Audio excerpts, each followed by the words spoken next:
ቆይ ገመች ነው ሚስት የምታደርገኝ? ምን ነሽ?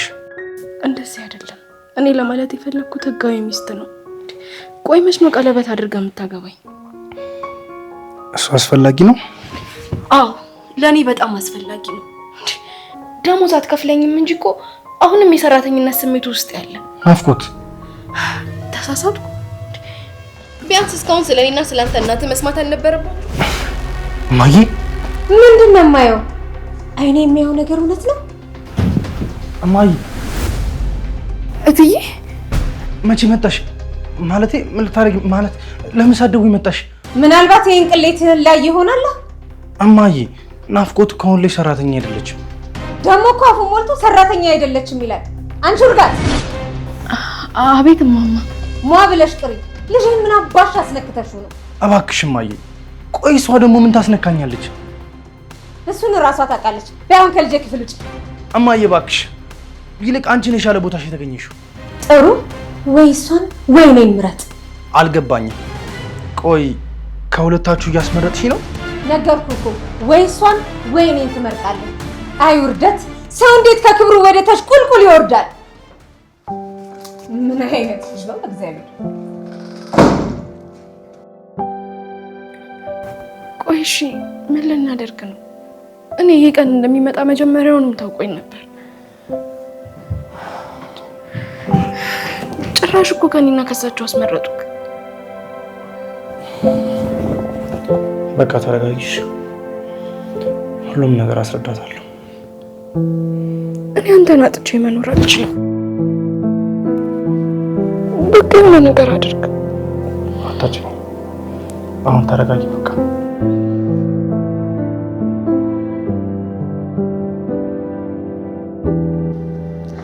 ወይኔ ስመኝ፣ እኔ ሰውዬው ልጅ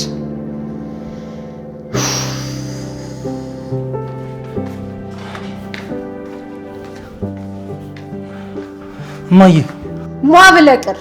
እኔ እንዳንተ አይነት ለስሙና ለክብሩ የማይጨነቅ ልጅ የለኝም። ለነገሩ እሷ ምን ታድርግ? የተዘበራረቀ ህይወትና ማንነት ያለ አንተ ነህ። ናፍቆት እኮ እንደዚህ አይነት ልጅ አይደለችም። ሰው እንዴት ወርቅ እየተነጠፈለት አምር ላይ ልንከባለል ይላል? እባክህ ስለዛች ከሃዲ ነው የምታወሪው? እሷ ቢያንስ የተከበረ ቤተሰብና የተከበረ ማንነት አላት። ይቺ ከየትም የመጣች ወፍ ዘራ። እማዬ ምን ነው ተሳሳትኩ? እዚህ ቤት ስገባ እንኳን ደህና ታያስ ሳይኖራት አይደል እንዴ ጎትታ ያመጣት? የእሱ ሲገርመኝ ጭራሽ ሚስት አደረጋት። እማዬ ደውዬ እኮ ልነግርሽ ነበር፣ ግን እዚህ መጥተሽ በአካል ብትታወቂያት ይሻላል ብዬ ነው ዝም ያልኩሽ። ናፍቆትን ደግሞ በዚህ መልኩ መታወቅሽ በጣም ይቅርታ። እየሰማኸኝ አይመስለኝም። እኔ እንደሷ አይነት ምራት አልፈልግም። ከዚህ በኋላ ያንተ ሰራተኛ እንኳን እንድትሆን አልፈልግም። አሁን ታስወጣታለህ ወይስ ፀጉሯን ጨምድጄ ራሴ ላስወጣት? ይቅርታ እማዬ፣ ይሄን ነገር እንኳን እንድታደርጊ አልፈቅድልሽም። ስለዚህ እናቴ አይደለሽም በእኔ ህይወት አያገባሽም እያልከኝ ነው? እማዬ እስኪ አንዴ ናፍቆትን ቀርበሽ ያት። በጣም የዋና የፍቅር ሰው እኮ ናት። እውነት እምች ልጅ በደንብ አድርጋ ተቆጣጥራ የለ እንዴ? አዎ ተቆጣጥራኛለች። በፍቅሯ መልካምነቷ መላ ሰውነቴ ላይ የተቆጣጠረው። እኔ ከሷ ውጭ ማንንም ማግባት አልፈልግም። አንተ ልጅ አብደሃል እንዴ? ቤቲን ለማግባት እኮ ቤተሰቦቿ ጋር ሽማግሌ ልከህ ነበር። ስለዚህ ከይሲ ማውራት አልፈልግም አልኩሽ እኮ። ትሰማኛለህ? በድጋሚ ቅርታ ጠይቀህ ሽማግሌ ልከህ ቤቲን ታገባታለህ እንጂ አይኔ እያየማ እዚሽ ምናምን ቴሌ ስትርቅ ዝም ብዬ አላይክም።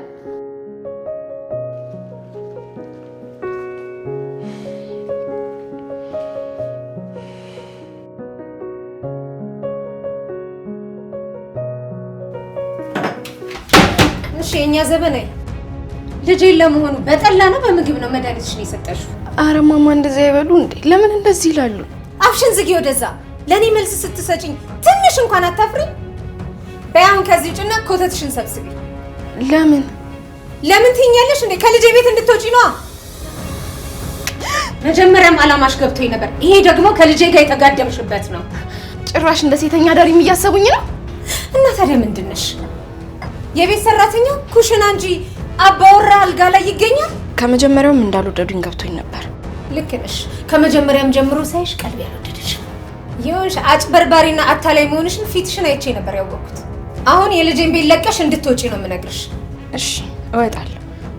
ግን ደግሞ ግን ምናምን እያልሽ ነገር አትምዘዢ። አሁን ቅራቅንቦሽን ይዘሽ ከዚህ ቤት ውልቅ። ገንዘቡም ያንስሽ ከሆነ እጨምርልሻለሁ። ይሄ የተከበረ ሰው ቤት መኖሪያ ነው እንጂ የማንም ጎዳና ተዳዳሪ መኖሪያ አይደለም። እሺ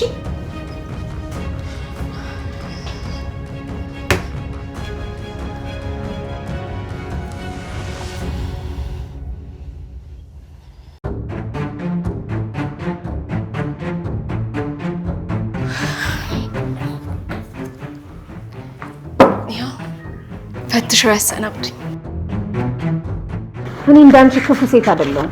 የምትፈልጊውን ያህል ገንዘብ እዚህ ላይ ጻፊና ከልጄ ቤት ውልቅ ብለሽ ውጪ። ጥሩ እናት እንደሆኑ አስመስክረዋል። ምን አልሽ አንቺ? ስድ ይኸው ቅድም ኪችን የወረወሩብኝ ገንዘብ ነው። አሁን ከዚህ ውጪ።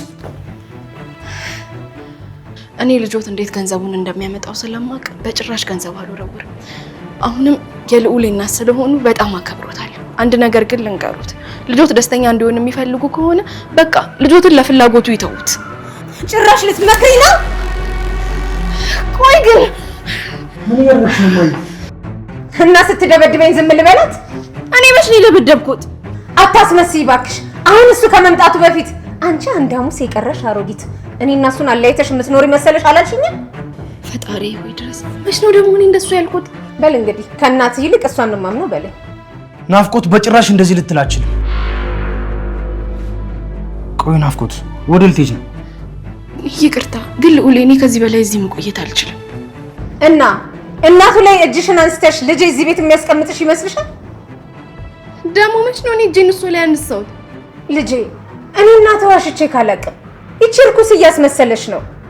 በኋላ እንዳይቆጭ ይቺን ሴት አሁኑኑ አባራት። ናፍቆት አሁን ሻንጣውን ያዥና ወደ ውስጥ ግቢ። እባክህ ልዑል። እኔ ናፍቆት አሁን እማዬ ጋር የማወራው ነገር ስላለ ወደ ውስጥ ግቢ አልኩሽ እኮ። እሷ ከገባች እኔ እወጣለሁ። ኦኬ ፋይን፣ ውጪ። እኔ እናትህን ውጪ ነው የምትለው? አዎ አንቺና እኔ በፍቅር መኖር የማንችል ከሆነ እዛው ድሮ ቤታችን ሁኚ። እኔ በምችለው ነገር በሙሉ ረዳሻለሁ። ይሄን ያህል ከብጃለሁ ማለት ነው? አመልሽ እንጂ እናትነትሽ መቼም ከብዶኝ እንደማያውቅ ታውቂያለሽ። ያቺ ቤት የምትባል እርኩስ ሴት ላይ ሽማግሌ ልኬ ለምን አላገባትም እንዳልኩ ሁሉንም ነገር ታውቂያለሽ። ጓደኛዬ ያልከው ሰው እኮ አሳስተውት እራሷ ናት ያሳሰተችው። ከአንደኛ ሚዜ ጋር በራሴው አልጋ እኮ ነው መርፌና ክሩ ነው ያገኘኋቸው። ምን አባሽ ሆነሽ ነው የሰው ሚስጥር የምታዳምጪው? ናፍቆት ሁሉንም ነገር ታውቃለች ማየ። ለካ ገበናህን ሁሉ ለአንዲት ተራ ሰራተኛ ስትዘከዝክልኝ ነው ያደርገው። እባክህ ልዑል በቃ ልቀቀኝና ልሂድበት። እንዴ ለምንድን ነው እስኩ የምታሰድበኝ? ቢያንስም ቢበዛም እኮ የራሴ የሆነ ክብር አለኝ። አየህልኝ አይደለ ጥጋቡን? ይኸውልሽ በቃ አንቺና እኔ ውስጥ እንግባ፣ ውስጥ እንግባ አልኩሽ። ነይ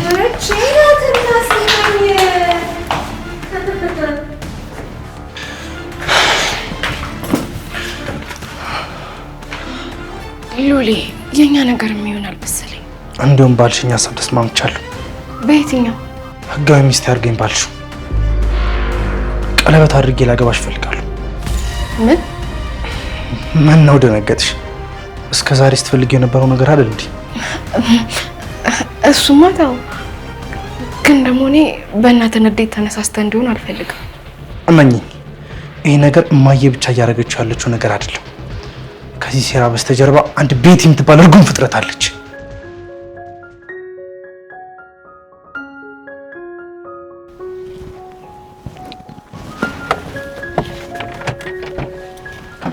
እንዴት ነሽ ማዘርዬ? እንዴት ኖት? በጣም ነበር የናፈቁኝ። እስኪ ተይኝ ልጄ፣ ከልጅሽ ጋር አስታርቂኝ ያልሽኝ ነገር ምን ነው በቀረብኝ? ነገርኩት እኮ አላመኑኝም ማለት ነው። ጓደኛው ራሱ ነው ልዑል በሌለበት ቤት ድረስ መጥቶ የምጠጣው ቡና ውስጥ የማላቀው ነገር ጨምሮ ከሱ ጋር እንዳድር ያደረገኝ እንጂ እኔ በፍጹም ልጁን ለመካድ ፈልጌ አልነበረም። አንቺም ብትሆኚ እኮ ያለ ጋብቻ ወንድ ቤት መገኘት አልነበረብሽም። አውቃለሁ እሱ ትልቅ ጥፋቴ ነው፣ ግን ልዑል የሚፈልገው እንደዛ ስለሆነ ነው። እኔም ደግሞ ስለምወደው እሱን ላለማጣት ብዬ ቤት ድረስ መላለስ ነበር። አንቺ ምስኪን መሆንሽን መች አጣሁት ብለሽ ነው? ምንድነው ማዘር፣ ሌላ የተፈጠረ ነገር አለ እንዴ? ይኸውልሽ ወደ ልዑል ቤት ስመጣ የልዑል ስልክ አልሰራልኝ። ዝም ብዬ እኔ ጋር ባለኝ ቁልፍ ነበር የገባሁልሽ። ብቻ መጥፎ ነገር ሊነግሩኝ አይደለም አይደል? ሰራተኛው ምን ሆነች? እቺ ሰይጣን ምን አባቷ ትሆናለች?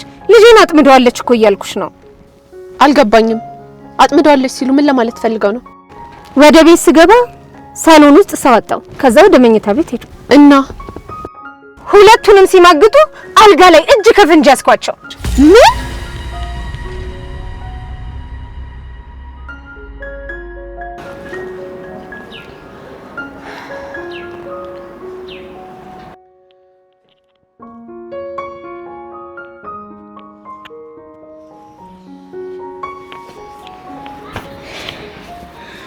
ቀለበት አድርግልሻለሁ ያልኩሽ ጉዳይ ነው አይደል? እነዚህ ሀሳብ ውስጥ የከተተሽ እናትህም እኮ እውነት አላቸው።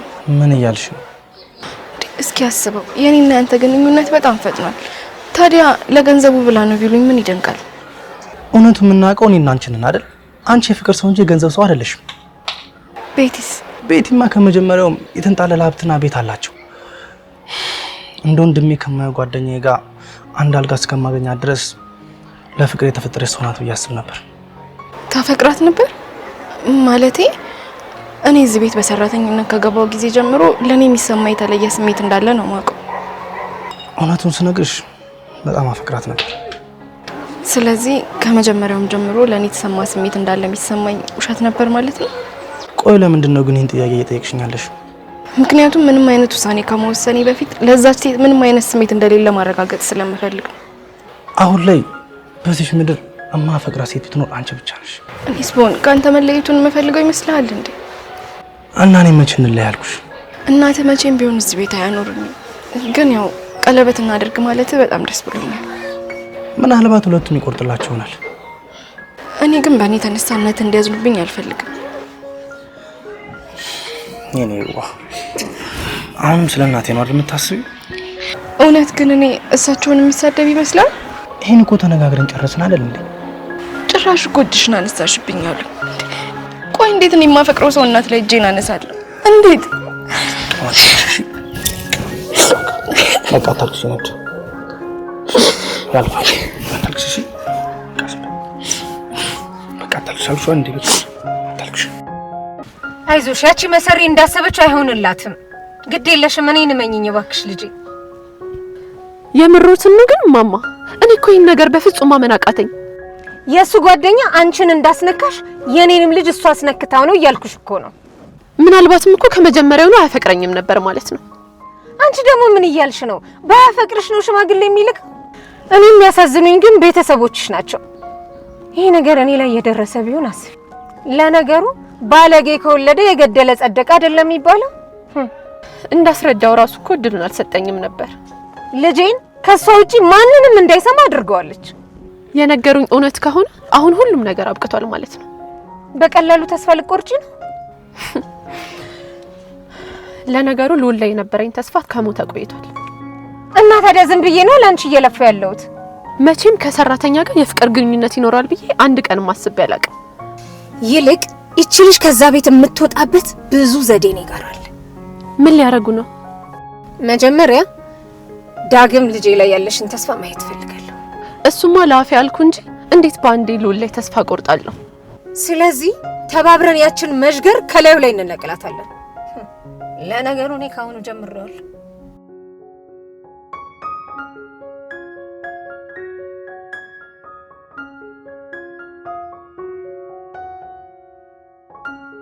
ስሚኝ ማወደ የሆነ ነገር እያሰብኩ ነበር። ምንድን ነው? ለምን ልጅ አንወልድም? ማለቴ ስላንቺ ያላትን አመለካከት ብትቀይር ብዬ እኮ ነው። ምን ነው ያው አለ አይደለ እናቶች እኮ የልጅ ልጅ ይናፍቃሉ ብዬ ነው። ይሄን ለማድረግ እኮ መጀመሪያ እኔ እናንተ በህጋዊ መንገድ መጋባት ይኖርብናል። እሱን ተነጋግረን የጨረስን መሰለኝ። የኔና ያንተ መነጋገር ብቻ በቂ አይደለም። ዋናው ነገር እናትህ ከዚህ ነገር ላይ ያላቸው አቋም ነው። ቆይ ስንቴ ነው የምነግርሽ? እናቴ በእኔ ህይወት ውስጥ አይመለከታትም አልኩሽ። እማዬ አይዞህ፣ ሁሉንም ነገር ሰምቻለሁ። ከናፍቆት ጋር ደስተኛ ነኝ አልኩሽ እኮ። አንዴውም የሆነ ነገር ልነግርሽ እፈልጋለሁ። ናፍቆት እርጉዝ ነች እንዳትለኝ ብቻ። ብታረግዝ ምን ችግር አለው? እንዲሁም እንኳን ጃያት ነው የምትሆኚው። አንተ ልጅ ልታሳብደኝ ነው እንዴ? እኔ ልልሽ የነበረው ናፍቆትና እኔ ቀለበት ልናደርግ ነው። ልጅ ያልሽው ደግሞ ከዛ በኋላ ቀስ ብሎ የሚደርስ ነገር ነው። ቆይ ግን ምንድነው ይሄ ሁሉ ጥድፊያ? ይቺን ሴት ካወካት ስንት ጊዜ ነው? ይሄ እኮ የጊዜ ጉዳይ አይደለም ማዬ። እንዴ አንተ ልጅ እስቲ ቢያንስ እንኳን ነገሮችን ከመወሰን በፊት 2 ጊዜ አስብ። 2 ያስቤበታለሁ ማዬ። እኔና ናፍቆት የሚቀጥለው ሳምንት ቀለበት እናደርጋለን። ከዛም ህጋዊ ሚስቴ ትሆናለች። ደሜ ከፍ እያለ ነው። አንተ ልጅ እኔን ካላሳበድክ አታርፍም አይደል? እንዴ እማዬ እንዳትነካኝ።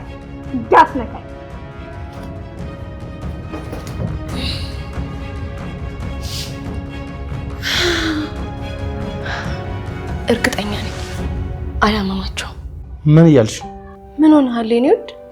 ቅድም ያደረጉትን አስታውስ እንጂ ሳልመታቸው እኮ መታችኝ ብለውኝ ነበር። ይቅርታ አድርግልኝና አሁንም አውቀው ሊሆን ይችላል።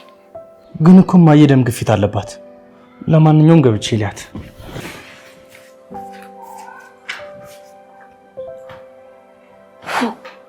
ሰው እንዴት በዚህ እድሜው በዚህ ልክ ውሸታም ይሆናል?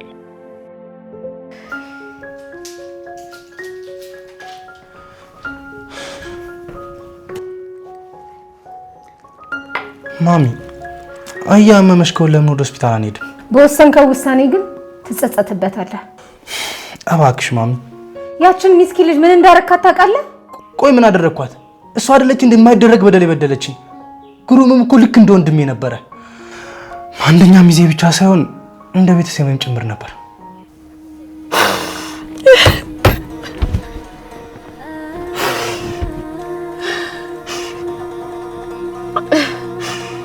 በጣም ነው ማፈቅረው ልውሌ። እኔ አንድም ቀን አንተን ከዳለው ብዬ አስቤም አላውቅም። አንድ ቀን እንኳን አንድ ጊዜ እንኳን ብትረዳኝ መልካም ነበር።